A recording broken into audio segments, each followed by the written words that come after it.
Tired of cleaning up after wet glasses? Regular coasters don't match your decor? Well, don't you worry about that. I have a quick and easy solution. We're going to grab those plain coasters and paint them black. Then, using some really cool leftover fabric, I'm going to cut out some spooky shapes I like and attach them using Mod Podge.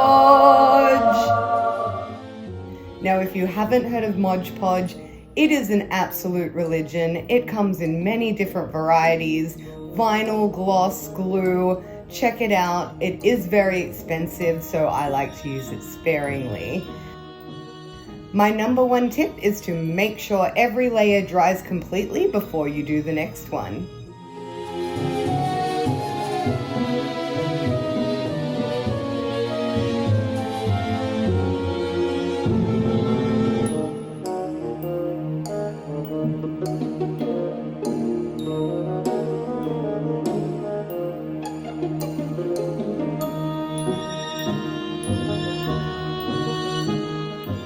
And there you have it.